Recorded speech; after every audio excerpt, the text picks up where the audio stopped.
So introduce ko nga pala sa inyo si Mavis, ang aming bagong alaga. Isa siyang golden retriever. So 3 months pa lang siya ngayon. Napakabait, maamo, pero napakakulit. Kailangan talaga i-exercise mo siya palagi. So yun, isang dahilan kung bakit lagi akong puyat ngayon dahil sa kanya. Yan. So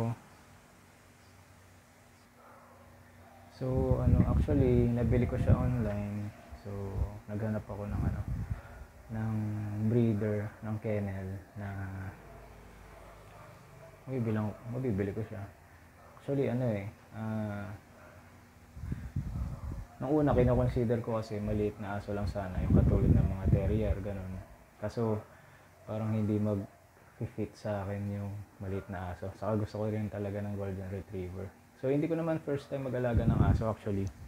Before sa bahay ng parents ko, meron kaming 2 aspin doon. Ngayon, no? Before isa lang, tapos may isang puspin.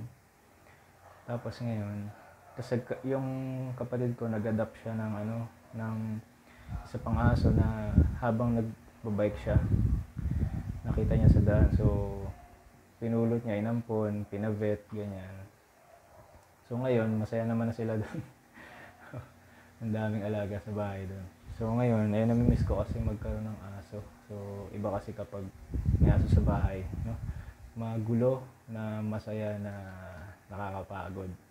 So yun, papahinga na muna siya kasi pinalabas ko na siya sa gilid Tapos naglaro na kami. Tapos nakakain na din siya. So mamaya, hintayin ko na lang siyang pumupo. Kasi mamaya maglilinis na naman ako ng pupo. So yun nga, nakakapagod din mag-alaga ng aso talaga. Magde-dedicate ka ng time. So lalo na pag puppy pa, bantayin talaga kasi ang dami niyang ngangat-ngatin talaga. So kailangan maging puppy proof talaga yung area mo. So since yung bahay namin wala naman masyadong gamit pa, iniiwasan ko lang yung mga maliliit na choking hazards, no? So parang sa toddler din, kasi iwasan mo yung mga pwede niyang ngat-ngatin na malunok niya. So ngayon, ang mga supplies na ni-ready ko para sa kanya bago siya dumating dito, yung mga cleaning materials yan. So ang dami kong biniling tissue, mga ganito. Ito mo naman, isang damakmak na tissue. Tapos mga disinfectant, yan, kailangan yan. Lalo pag puppy pa, sensitive talaga yung mga puppy. Madaling magkasakit sa tiyan. Tapos puppy food, no? Sa ngayon dry, tapos lalagyan ko lang ng tubig para mag-moist. Tapos vitamins, no? Nagamit ko ngayon yung LC vitamins kasi yun din yung gamit niya before dun sa breeder niya. Tapos puppy treats, para kapag naglalaro kami, pag tinawag ko siya, binibigyan ko siya ng treats para alam niya na lalapit sa akin, no? So toys naman niya basic lang. Ay, nakita niyo si Pikachu doon. Lumabas na yung laman loob niyan, kaya nandyan yan.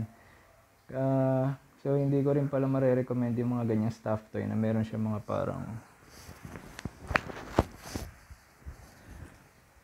parang gantong material sa loob, yung parang fibers na white. Kasi napansin ko yung poops niya last time, may mga ganto, so nilulunok niya.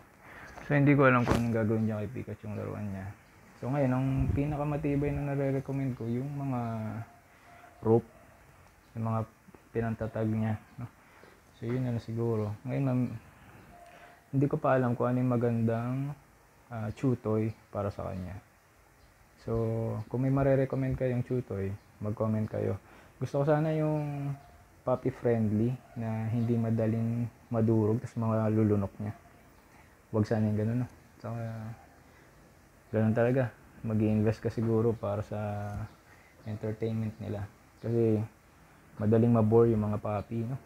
Pero enjoy nyo na lang kasi lilipas din yung puppy face. Mamimiss nyo yan, yung pagiging goofy nila sa yung pagiging clumsy. So yun. So yun lang naman siguro ma-share ko sa inyo ngayon. So ayan, tutulog na siya ulit. at nag-iipon ng energy para mamaya magwawala na naman siya, magugutom at pupupu. So guys, babay na muna sa inyo. Hintay na lang kayo ulit ng next vlog. Thank you.